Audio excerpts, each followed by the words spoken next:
नमस्कार। आगु मु डेवलपमेंट कथा कही थे डेवलपमेंट राज्य आ धर्मशाला स्थिति कौन एबे धर्मशाला जो साधारण लोक जहाँ को आम धर्मशाला हिसाब से जो माने दलित निष्पेषित अवहेलित साधारण लोक अच्छा जो आवश्यकता अच्छी से घर हो रेशन कार्ड हो भत्ता हो एमजीएनआरजीएस काम हो से विषय रे आपण माने जानिबार आवश्यकता अच्छी। निर्वाचन बेले विधायक हूँ बा सरकार बहुत मिछ कथा कही लोकं को आशा देखी निराश करिसेंती। ये खाली कथारे कहूनी आमे जदि देखिबा तार आकलन से भी आपण माने जानि परिबे 60 वर्षरु ऊर्ध्व लोकं को कहीकि तो निराश कले किंतु 80 वर्षरु ऊर्ध्व लोकं को दवापाई जो निष्पत्ति नेले आज भी गाँ दांडे बुलूचंती किछि लोक जो मानकु बयस 80 हेलानी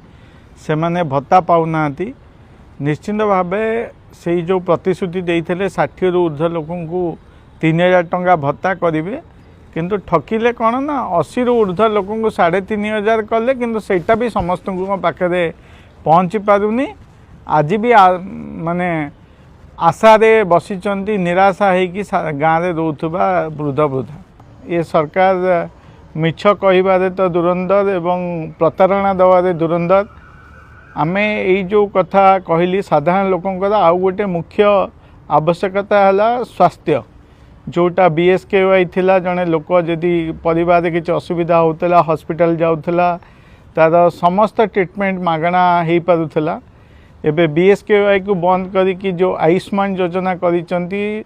समस्ते जी अंगे लिभेइचंती सी जानिचंती जे से सरकार समय रे केमिति सुविधा पाउथिले एबे केमिति कष्ट अनुभव करूचंती। एवं सेहि भली भाबे जदि आमे देखिबा रेशन कार्ड कथा धर्मशाला रे एबे चिट्ठा धरी बोलुचंती किए विधायक भी निर्वाचन परे मु शुणुथिली गोटे भाषण रे कहउथिले निर्वाचन परे जी भी अछंती समस्ते दल बल निर्विशेष क्या पातर अंतर नहीं समस्त को सांगे नहीं काम करने प्रतिश्रुति देते किंतु वास्तव में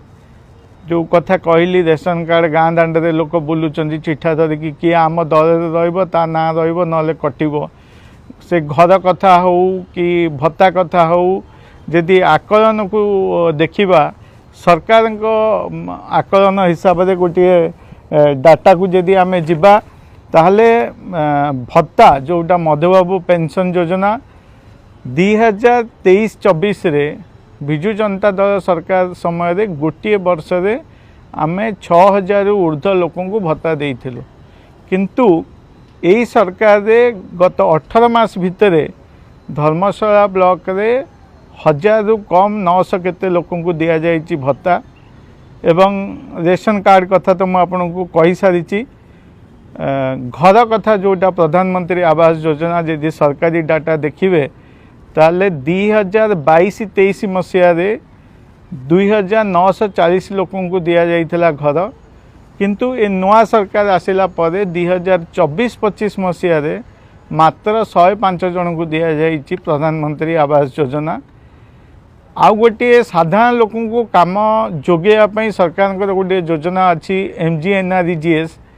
जो थे साधारण लोक गाँव में जी रोचते कम जोगे देवाई कर्मजीवी करने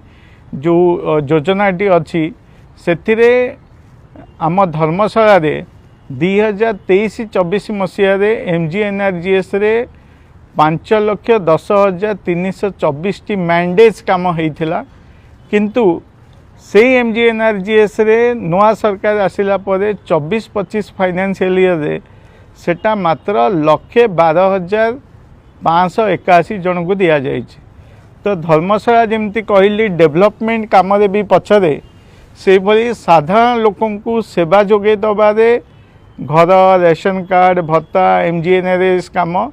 सबुथिरे धर्मशाला पछरे जहाँ आपण को आकलन देली एवं से कथा आपण सरकार कौन डाटा भी देखिपारे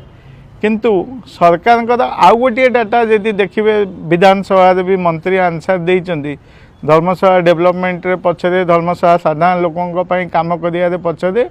किंतु खनि चोरी रे सब जिते आसेम्बली क्वेश्चन आंसर देखिए मंत्री आंसर देछन सेतरे सर्वाग्रे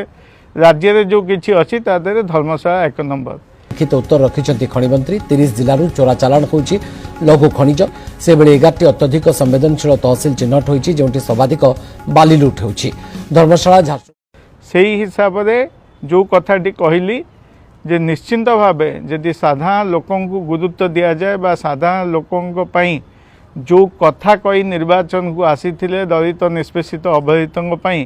खाली कथा भितर सीमित न रखी